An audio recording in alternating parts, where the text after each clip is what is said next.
This chapter in NCERT is written in a very complicated way.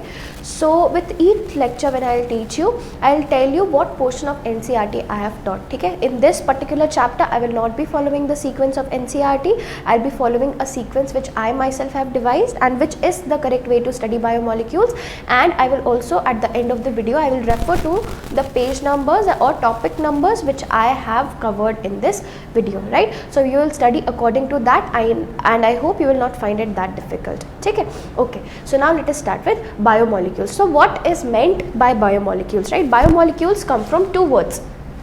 Okay, bios means, I hope you know that bios means life, right, or living, and so the molecules which make up the living, or the molecules which are formed in living, which are mostly found in the living, those molecules or those chemical compounds, they are called as biomolecules, right? They are called as biomolecules, right? Now we have a book to study about all the biomolecules which have been known to the world, but if I tell you that you have to,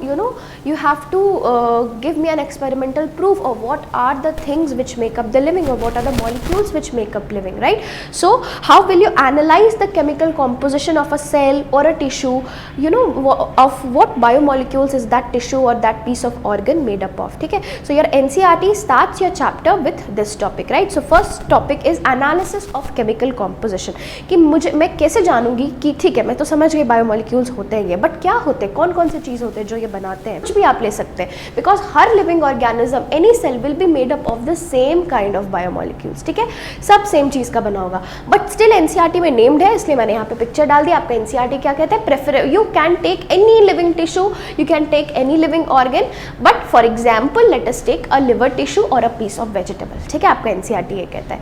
फिर हमने उसको क्या किया, we grinded it in a mortar and pestle. Mortar pestle समझते हैं, जैसे घर पे आप अदरक कूटते हैं ना, just like that we grind it in a mortar and pestle. और किसकी मदद से हम लोग इसको ग्राइंड करते हैं? We grind it with the help of trichloroacetic acid. This is the formula of trichloroacetic acid, CCl3COOH, है ना, दिस इज ट्राइक्लोरोएसिटिक एसिड, ठीक है, दिस इज ट्राइक्लोरोएसिटिक एसिड, है ना। आप इसके साथ क्या करेंगे, मोर्टार पेस्टल में लेकर के इसको ग्राइंड कर लेंगे। कब तक ग्राइंड करेंगे? जब तक इसकी स्लरी नहीं बन जाती। स्लरी मतलब a liquid paste sort of, that is called as slurry, ठीक है, जब तक इसकी स्लरी नहीं बन जाती। अब जब ये स्लरी आपकी बन जाएगी, ये पेस्ट की तरह बन जाएगी, तब हम क्या करेंगे, then we will filter it with the help of a cheese cloth और कॉटन क्लॉथ, है ना। यहाँ पे मेरे डायग्राम में फिल्टर पेपर लिखा है, बट फिल्टर पेपर हम लोग नहीं यूज़ करते, we use a cheese cloth और अ कॉटन क्लॉथ। आपका एनसीईआरटी लिखता है ना, मैं अपने से ये चीज़ नहीं बता रही हूँ, आपका एनसीईआरटी लिखता है, ठीक है। We filter it through a cheese cloth और अ कॉटन क्लॉथ, है ना, चीज़ क्लॉथ और अ कॉटन क्लॉथ, ठीक है। जब हमने इसको फिल्टर कर दिया, what will happen, we will get two parts, right, we will get two parts. एक होगा आपका फिल्ट्रेट। फिल्ट्रेट किसको बोलते हैं? जो नीचे छन करके निकल जाए ना, if you are pouring something, छन करके जो नीचे निकल जाए, that part is what is called as the filtrate, है ना। और जो ऊपर बच जाता है, जो यहाँ बच जाएगा आपका चीज़ क्लॉथ या फिल्टर पेपर में जो बच जाएगा, this part is called as the residue और रिटेंटेट, है ना, जो रिटेन हो जाए, that is called as the retentate, ठीक है, this is called as retentate, है ना। तो जस्ट क्या क्या हमने किया, we took a piece of tissue, हमने कोई भी पीस ऑफ टिश्यू लिया। एनसीईआरटी आपका क्या कहता है, आप लिवर टिश्यू ले लीजिए या वेजिटेबल ले लीजिए, मतलब आप प्लांट ले सकते हैं, एनिमल ले सकते हैं, आप कुछ भी ले सकते हैं, आप कुछ भी ले सकते हैं, ठीक है। उसके बाद हमने क्या किया, उसको एक solvent, you need a solvent, है ना, कोई भी सॉल्यूशन या पेस्ट बनाते यू नीड अ सॉल्वेंट, सो हमने उसको ट्राइक्लोरोएसिटिक एसिड के साथ मोर्टार एंड पेस्टल में ग्राइंड कर दिया, ठीक है। जब हमने ग्राइंड कर दिया उसको, फिर हमें क्या मिली, फिर हमें एक स्लरी मिली। हम उसका क्या करेंगे, उसका एक पेस्ट बना लेंगे, हमें उसकी एक स्लरी मिलेगी, ठीक है। अब इस पेस्ट को क्या करेंगे, we will filter it through a cheese cloth, ठीक है। एक चीज क्लॉथ या कॉटन क्लॉथ के साथ इसको फिल्टर कर लेंगे। फिल्टर करने के बाद क्या होगा, we will get two portions, right, we will get two portion, one is retentate and another is filtrate, ठीक है। फिल्ट्रेट किसको बोलेंगे, नीचे वाले पोर्शन को फिल्ट्रेट बोलते हैं, ऊपर वाले पोर्शन को रेटेंटेट बोलते हैं ना, जो फिल्टर होके निकल जाए, जो नीचे आ जाए, that is called as filtrate, और जो ऊपर में आपका चीज क्लॉथ के ऊपर बच जाएगा, that portion is called as the retentate, है ना। तो लिविंग टिश्यू का दो पोर्शन आपको मिला, one is the filtrate, another is the retentate, ठीक है। अब हम इस फिल्ट्रेट और रेटेंटेट के बारे में पढ़ते हैं कि ऐसे कौन कौन से सब्सटेंस होंगे, ध्यान से समझना, जो आपको फिल्ट्रेट में मिलेंगे और कौन कौन से सब्सटेंस होंगे जो आपको रेटेंटेट में मिलेंगे, ठीक है। कौन से सब्सटेंस होंगे जो आपको फिल्ट्रेट में मिलेंगे, कौन से सब्सटेंस होंगे जो आपको रेटेंटेट में मिलेंगे, तो ध्यान से देखते हैं, ठीक है। समझना कि अगर मैं किसी भी चीज़ को छान रही हूँ, है ना, किसी भी चीज़ को अगर मैं छान रही हूँ तो छान के कौन सा चीज़ नीचे आएगा, तो पहला तो आपके दिमाग में ये आएगा, जैसे आप मान लेते हैं आप आटा छान रहे हैं, है ना, घर में फ्लावर आता है आपका, व्हाट डू, यू सीव इट, है ना, आप उसको पहले सीव के थ्रू उसको छन्नी से छान लेते हैं। So what happens is the flour passes by, flower आपका जो होता है वो नीचे चला जाता है और ऊपर क्या बन जाता है, जो भी कंकड़ या पत्थर रहता है वो आपका ऊपर बच जाता है। तो वो ऊपर क्यों बच जाता है, why is that retained in the retented, because the size of those pebbles they are big, है ना, the size of the stones they are big and the particle size of your flour is very small, right. So first thing for passing through this cheese cloth, first condition should be that the size of the particle should be small, right, the size of the particle should be small. So all the small particles which will be present in my tissue, all the small molecules which will be present in my tissue, they can pass through this cloth and they will form the part of the filtrate, they will form the part of the filtrate, है ना। और जो भी मेरा बड़ा होगा, जो भी जिनका भी साइज बड़ा होगा, they will form the part of the retentate, है ना, वो किसका पार्ट बनाएंगे, वो retentate का पार्ट बनाएंगे। This is the first condition, ठीक है। दूसरा क्या होना चाहिए कि आप समझो जो भी चीज़ इस नीचे फिल्ट्रेट में आएगा, that should B soluble in the solvent. अगर वो घुलेगा ही नहीं, मैंने उसको ट्राइक्लोरोएसिटिक एसिड के साथ ग्राइंड किया, ठीक है, ग्राइंड किया, अगर वो घुलेगा ही नहीं तो क्या वो नीचे छन के आ पाएगा, बिल्कुल नहीं आ पाएगा, वो छन के नीचे आ ही नहीं पाएगा, ठीक है। तो दूसरा कंडीशन क्या होना चाहिए, that it should B soluble in the solvent, ठीक है, it should B soluble in the solvent. अब सवाल उठता है कि ऐसी कौन सी चीज़ें होंगी जो इस सॉल्वेंट में या ट्राइक्लोरोएसिटिक एसिड में सॉल्यूबल होंगी और कौन सी ऐसी चीज होगी जो इसमें इनसॉल्यूबल होगी, ठीक है। तो ध्यान से समझना, there are two words, I think you must be knowing that, but still we will discuss it. So there are two words, one is hydrophobic, one is hydrophobic and another is hydrophilic.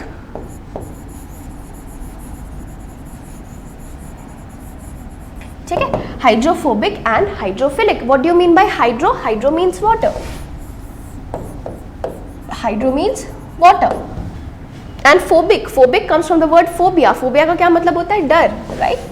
So phobia means डर, ठीक है, और scared, ठीक है। Phobia means किसी चीज, phobic means उसको that particular thing is scared, and hydro means again water. And what does philic mean? Philic comes from the word phil. Phil means love, ठीक है, phil means love. So we got two words, one is hydrophobic, another is hydrophilic, है ना. तो hydrophobic words क्या, hydrophobic substances क्या हो गए, hydrophobic means those substances which are scared of water, right, which are scared of water और they don't dissolve in water, they can't dissolve in water, they can not interact with water, right. And the other types of substances are hydrophilic substances.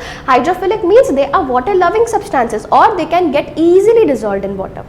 They can get easily dissolved in water. So what are some common examples of hydrophilic substances which you can give me from your daily life, right? Salt, sugar, milk, etc. है ना, all these are hydrophilic substances. Now why are they hydrophilic substance? Why any substance is hydrophilic is because they are charged. It is because they are charged. Any charged substance, that means any ion, ठीक है, any ion or any acid or any base, these will all be hydrophilic, है ना. कोई भी चीज़ होगा जिसमें थोड़ा सा भी चार्ज रहेगा, those substances, they can interact with the water molecules and they can dissolve in water, है ना. So examples आपका क्या हो गया hydrophilic substances का, you have got ions, you have got acids, you have got bases, ठीक है. These all things, they all are water soluble substances और they all are water loving substances. तो आप बताइए जो आपने ट्राइक्लोरोएसिटिक एसिड लिया वो कौन से टाइप का सब्सटेंस होगा, है ना. So since it is a acid, it is a charged molecule, that is why it is a hydrophilic substance, right. Acetic acid कैसा सब्सटेंस हो गया, acetic acid is a hydrophilic substance. तो तुम अब ये याद रखना है ना, फिजिक्स में रूल होता है ऑपोजिट्स अट्रैक्ट, है ना, प्लस होगा तो माइनस के साथ इंटरेक्ट करेगा, नॉर्थ पोल होगा तो साउथ पोल के साथ इंटरेक्ट करेगा, बट केमिस्ट्री में ऐसा नहीं होता है ना। सॉल्वेंट्स के केस में क्या होता है, लाइक डिजोल्व्स लाइक। जब हम डिजोल्विंग की बात करें तो क्या होता है, लाइक डिजोल्व्स लाइक, है ना। तो अगर हाइड्रोफिलिक सब्सटेंस होगा तो वो हाइड्रोफिलिक सब्सटेंस को ही घुल के साथ ही घुल पाएगा, है ना। और अगर हाइड्रोफोबिक सब्सटेंस होगा तो हाइड्रोफोबिक सब्सटेंस के साथ ही घुल पाएगा, वो हाइड्रोफिलिक सब्सटेंस के साथ नहीं घुल पाएगा, ठीक है। फॉर एग्जाम्पल पानी है, पानी इज अ हाइड्रोफिलिक सब्सटेंस, पानी के साथ ही हम लोग सबका इंट्रैक्शन देखते हैं ना। तो अगर उसमें आप सॉल्ट डाल दें अपना common, that is NaCl, right. तो Na plus Cl minus charged molecules that dissolves in water. But अगर वहीं आप बटर डाल दें, आप ऑयल डाल दें, so will that mix with water? That will not mix with water. That is why they are the hydrophobic substances. They are the hydrophobic substances, ठीक है। तो उसी तरह से आपका एसिटिक एसिड क्या है, जो यहाँ पे हमने सॉल्वेंट लिया है, that is a hydrophilic substance, that is a hydrophilic substance, and all the hydrophilic substance they will dissolve with trichloroacetic acid, and thus they will be found with the trichloroacetic acid in the filtrate fraction, in the filtrate fraction, है ना। तो filtrate fraction में आने के लिए मैंने आपको दो कंडीशन बताया, ठीक है। दो कंडीशन क्या हुआ, first the size should be small, right, the size should be small so that it can pass through the चीज क्लॉथ। अब साइज भी स्मॉल है, साइज स्मॉल है, वो नीचे तभी जाएगा अगर वो सॉल्यूबल होगा। अगर वो सॉल्यूबल नहीं हुआ, दूसरा कंडीशन भी दोनों सेटिस्फाई होना चाहिए, है ना। अगर आपका दूसरा कंडीशन सेटिस्फाई नहीं हुआ, that it is hydrophobic in nature, it is not hydrophilic in nature, then it will not dissolve and then it will not be found in the filtrate fraction, it will remain in the retentate fraction, है ना। So please write, तो जब हम इसको filter करते हैं ना, that is how we get two portions, है ना, वी गेट टू पोर्शंस, और इस तरीके से हम बायोमोलिक्यूल्स को दो पोर्शन में क्लासीफाई करते हैं। आप मेरे साथ ये लिख लेंगे और ध्यान से समझेंगे, बिकॉज इससे बहुत क्वेश्चन आता है, बच्चे कंफ्यूज करते हैं। छोटा सा चीज़ है, कोई रॉकेट साइंस नहीं है ना। हम लोग एक टेबल बनाएंगे, that will be high yield table, and उससे हर MCQs आपका इस टॉपिक का बन जाएगा, ठीक है। सो बायोमोलिक्यूल्स,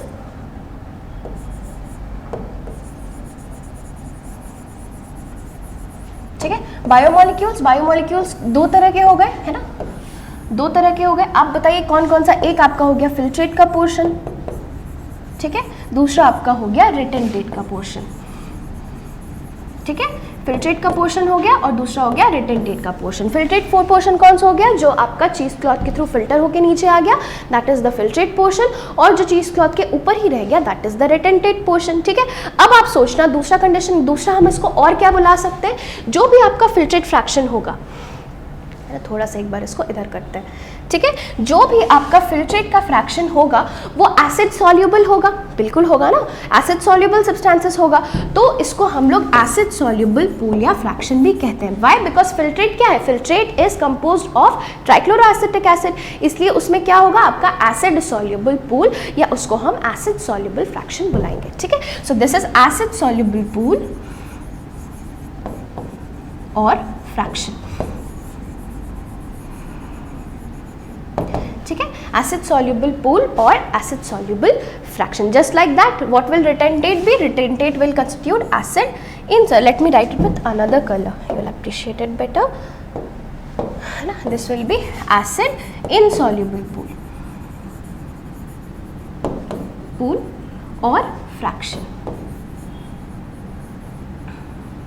ठीक है। This will be acid insoluble pool और फ्रैक्शन, ठीक है। नाउ आप थोड़ा सा इतना सा जगह छोड़ेंगे, एक पैराग्राफ जितना, you leave 5 to 6 lines behind underneath this table, and after that please write down, तब हम लोग फिर यहाँ पे इस टेबल को कंप्लीट करेंगे, ठीक है। आप लिखिए conditions for a substance to be in acid soluble pool, है ना। कब कोई सब्सटेंस एसिड सॉल्यूबल पूल में कब आएगा, what are the conditions it need to satisfy to be in the acid soluble pool, है ना।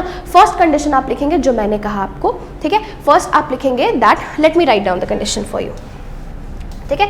सो conditions for a substance to be in the acid soluble pool और द फिल्ट्रेट फ्रैक्शन, है ना। First क्या होगा, the size should be small, the size of the substances should be small,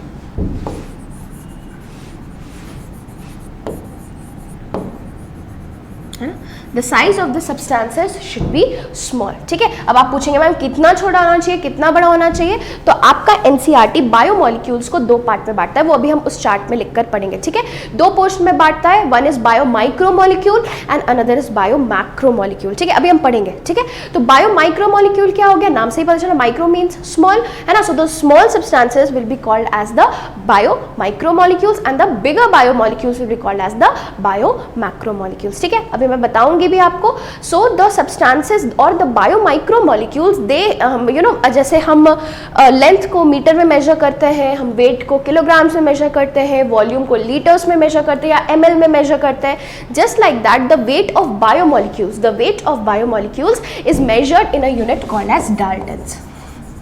ठीक है, हम किस में मेजर करते हैं, हम डाल्टन्स में मेजर करते हैं, which is represented by DA, है ना। तो आप पूछेंगे मैम कितना डाल्टन्स होगा, तो हम उसको बायो माइक्रोमोलिक्यूल बोलेंगे, और कितना डाल्टन्स होगा तब हम उसको बायो मैक्रोमोलिक्यूल बोलेंगे, right. So bio micromolecule, the size of और the weight of bio micromolecules ranges from 18 to 800 daltons. ठीक है, so if any substance, any biomolecule is having a weight of 18 to 800 daltons, then it will be small and that small molecule will be found in the filtrate fraction. It can pass through the cheesecloth and that is why it will be found in the acid soluble pool. It will be found in the acid soluble pool. ठीक है, it should be small, तो size range उसका कितना होना चाहिए, 18 से 800 Dalton's का होना चाहिए। ठीक है, दूसरा कंडीशन क्या सेटिस्फाई होना चाहिए, ठीक है, it is small, agreed, but it should also be soluble in the solvent, it should also be soluble, otherwise how it will you know dissolve and get into the filtrate portion. The filtrate portion is considered of all the acid soluble substances, right. So second condition should be that it should B acid soluble. Those substances, है ना, for a substance to be in acid soluble pool it should be soluble. किस में soluble होना चाहिए, in trichloroacetic acid.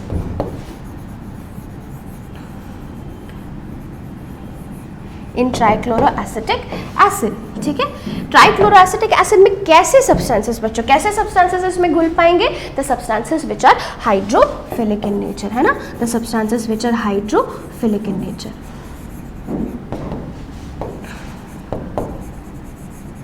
ठीक है, so all the substances which will be hydrophilic in nature they will come in the acid soluble pool, वो मेरे को acid soluble pool में मिलेगा ना। तो एसिड सॉल्युबल पूल में दोनों में से एक होने की जरूरत नहीं है, दोनों के दोनों होगा, दोनों कंडीशन सेटिस्फाई होगा, then only a substance will be in the acid soluble pool. ठीक है, समझ में आया।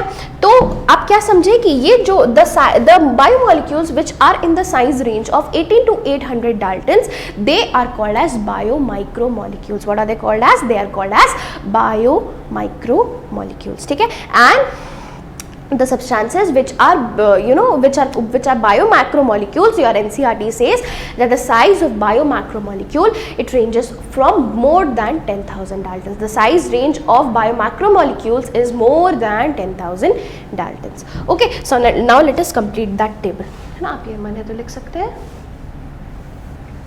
चलो, है ना, ये थोड़ा सा मिटा देते हैं।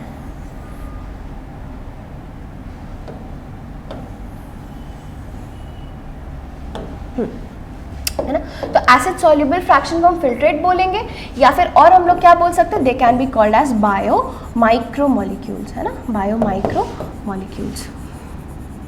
ठीक है, just like that what will be retentate called as, retentate will be called as bio macromolecules.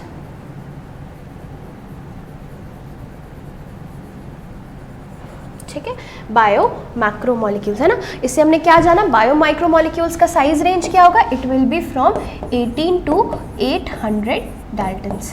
ठीक है, it will range from 18 to 800 daltons according to your NCERT। ठीक है, और बायो मैक्रोमोलिक्यूल्स कितना होगा, bio macromolecules range from more than 10,000 daltons। ठीक है, bio macromolecules they will range from for more than 10,000 daltons. I hope आपको यहाँ तक कोई दिक्कत नहीं है। ठीक है, यहाँ तक कोई दिक्कत नहीं है ना, ये टेबल। अच्छा, अब ये टेबल को अभी भी हमने कंप्लीट नहीं किया है। ठीक है, ये टेबल अभी भी कंप्लीट होगा। अब आप आगे समझना कि जितने भी बायोमोलिक्यूल्स होते हैं, ठीक है, जितने भी बायोमोलिक्यूल्स होते हैं उनका कोई सबसे छोटा यूनिट होगा, है ना। कोई भी बायो, जैसे वाटर का सबसे छोटा यूनिट क्या होता है? A molecule of water is the smallest unit of water, right. और किसी भी सब्सटेंस का सबसे छोटा यूनिट क्या होगा? एटम्स, जस्ट लाइक दैट, है ना। तो किसी भी बायोमोलिक्यूल का भी सबसे छोटा यूनिट होगा। सो व्हाट इज दैट सबसे छोटा यूनिट और the smallest unit of a biomolecule called as? That is called as a monomer, है ना। The smallest unit of a biomolecule is called as a monomer. क्या बोलते हैं उसको? मोनोमर, ठीक है।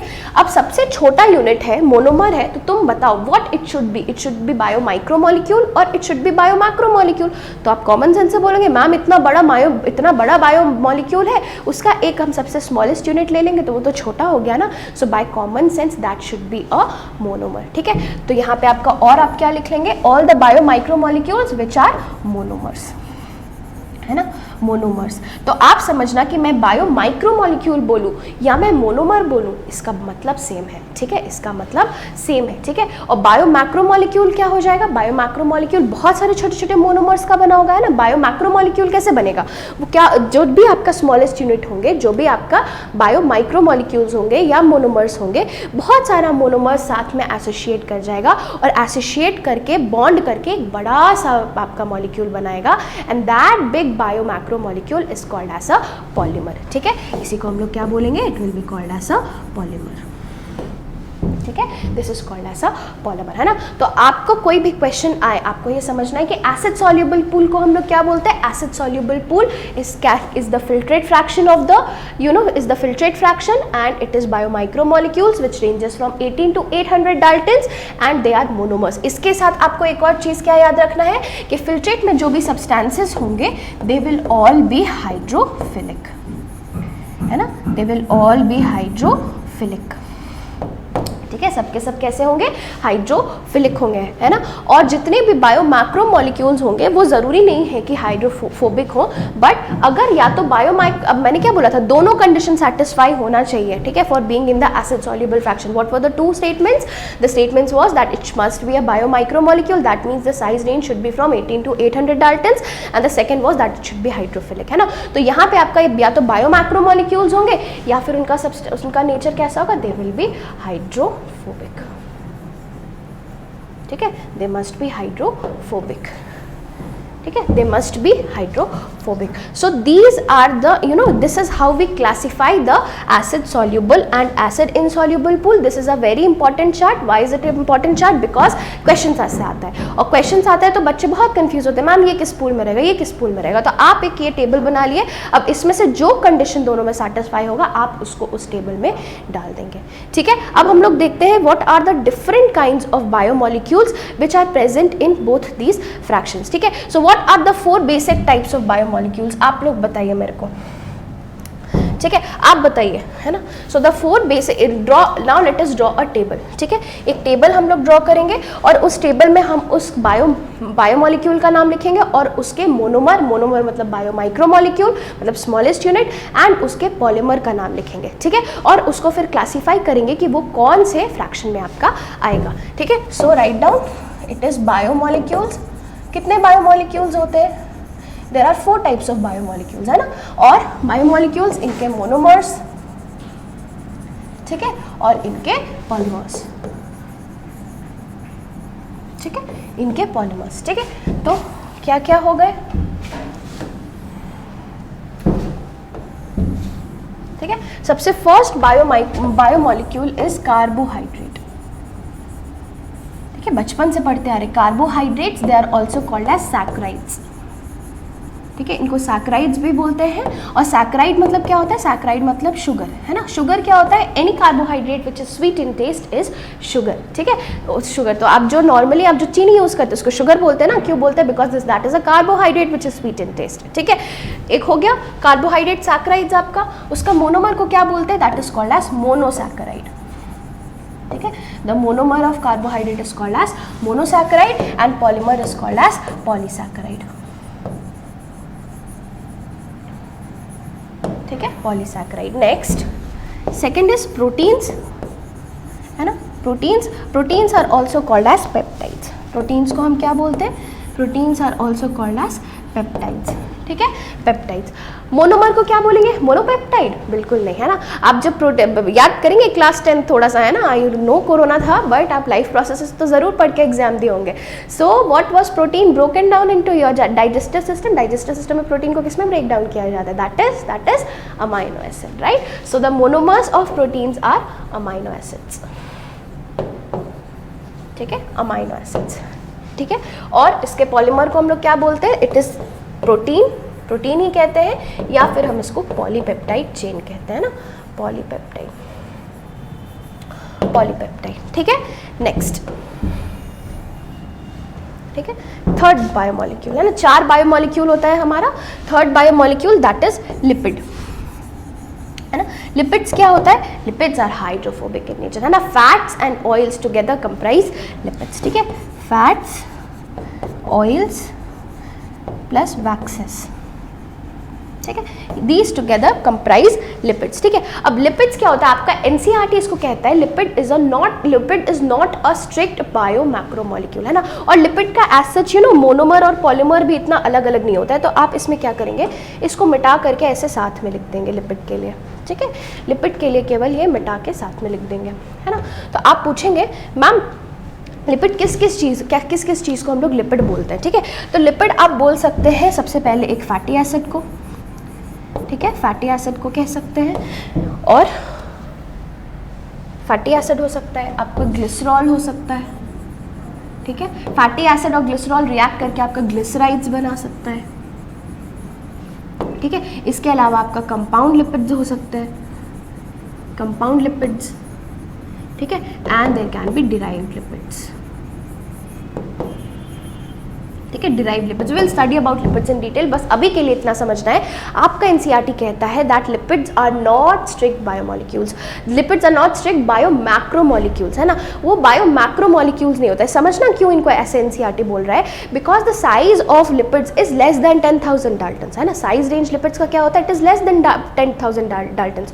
तो क्या आप इसको बायो मैक्रोमोलिक्यूल बोल सकते हैं, आप नहीं बोल सकते। अभी मैंने आपको बताया बायो मैक्रोमोलिक्यूल किसको बोलते हैं, बायो मैक्रोमोलिक्यूल का साइज रेंज कितना होता है, it is more than 10,000 daltons, but lipid का नहीं होता है। But still lipid is retained in the retentate fraction, right, वो फिर भी रिटेंटेड फ्रैक्शन में रहता है। क्यों रहता है बच्चों, बिकॉज लिपिड, ऑयल हो गया, घी हो गया, बटर हो गया, can they dissolve in water, no. Can they dissolve in trichloroacetic acid, no. So can, you know, it form the portion of filtrate, no, right. दो कंडीशन क्या था, it should be hydrophilic as well to be in the filtrate fraction. That is why since lipids are all hydrophobic in nature, तो चाहे उसका monomer हो चाहे उसका polymer हो, it cannot go down in the filtrate fraction, and that is why lipid comprises of your retentate fraction, है ना। इसलिए वो बायो मैक्रोमोलिक्यूल्स के साथ तो रहता है, बट वो बायो मैक्रोमोलिक्यूल होता नहीं है। वो क्यों रह जाता है वहाँ पे, it is less than 10,000 daltons, but still it is found in the retentate fraction. Why, because lipids are hydrophobic in nature, lipids are hydrophobic in nature, okay. So let us complete this chart, है ना। Lipid हो गया। The last biomolecule is nucleic acid, है ना। The last biomolecule is nucleic acid, the last biomolecule is nucleic acid, है ना। Nucleic acid के monomers को क्या बोलते हैं, the monomers of nucleic acid are called as nucleotides, ठीक है। The monomers of nucleic acid are called as nucleotide, and polymer को क्या बोलते हैं, पॉलीमर को न्यूक्लिक एसिड ही बोलते हैं, या फिर इसको पॉलीन्यूक्लियोटाइड चेन भी कहते हैं, ठीक है, पॉलीन्यूक्लियोटाइड चेन, ठीक है, polynucleotide chain. So with this we end the discussion on 4 types of biomolecules. और अब हमें चैप्टर में क्या करना है, हम अपने चैप्टर में यही 4 बायोमोलिक्यूल को डिटेल में पढ़ेंगे, ठीक है। इन्हीं 4 बायोमोलिक्यूल को हम डिटेल में पढ़ेंगे, है ना। मैं एक बार स्लाइड कर दे रही हूँ आपके लिए, ठीक है, ओके। नाउ लास्ट थिंग जो इस वीडियो में बच गया, 30 सेकेंड्स मोर, है ना। क्या बच गया कि कौन सा एसिड सॉल्युबल पूल में रहेगा और कौन सा एसिड इनसॉल्युबल में रहेगा। आप देखिए, आप बताइए, मोनोसैकेराइड्स है, मैंने क्या बोला, इसमें से सबके सब हाइड्रोफिलिक है, ठीक है, सबके सब हाइड्रोफिलिक है एक्सेप्ट फॉर लिपिड्स, ठीक है। लिपिड छोड़ के सब हाइड्रोफिलिक है, तो मतलब ये सारी चीज़ें हाइड्रोफिलिक है ना। तो अब ये क्या है, ये हाइड्रोफिलिक भी है और मोनोमर भी है, स्मॉल भी है। सो आपको ये किस में मिलेगा, this will be in the this will be in acid soluble pool, ठीक है। जस्ट लाइक दैट ये पॉलीसैकेराइड है ना, बट ये हाइड्रोफिलिक तो है बट इसका साइज काफ़ी बड़ा है, सो ये आपको कहाँ मिलेगा, this will be found in the acid insoluble pool, acid insoluble pool. उसी तरीके से ये कहाँ मिलेगा, this will also be found in acid soluble pool.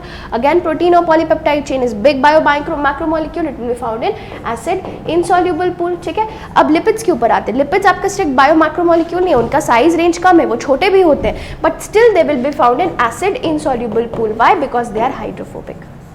Why? Because they are hydrophobic, ठीक है। और लास्ट वाला क्या हो गया आपका, nucleic acid. Nucleic acid is again hydrophilic in nature, that is why nucleotides जो है आपका, nucleotides they will be acid, they will be found in acid soluble pool, and polynucleotide chain they will be found in acid insoluble pool, ठीक है। तो आप क्या करेंगे, ये जो ऊपर में हमने ये वाला फ्लो चार्ट बनाया था, ये फ्लो चार्ट बनाया था, है ना, ये वाला जो फ्लो चार्ट था, इसके नीचे मैंने जगह छोड़ने बोला था, आप वहाँ पे सारे के सारे बायोमोलिक्यूल्स, मोनोमर्स को भी और पॉलीमर्स को भी आप इन दोनों में ऐड कर लेंगे, कौन सा किस साइड रहेगा, है ना। एंड ट्रस्ट में this will be a very high yield table, और इंट्रोडक्शन का इस टाइप कौन सा एसिड सॉल्युबल रहेगा, कौन सा एसिड इनसॉल्युबल रहेगा, आप सारा का सारा अपना जो भी क्वेश्चंस है आप इस टेबल के थ्रू बना सकते हैं। Okay, thank you so much. We will meet in the next video, जिसमें हम और कुछ आगे थोड़ा सा इंट्रोडक्शन देखेंगे, and then we will properly enter biomolecules. Okay, thank you.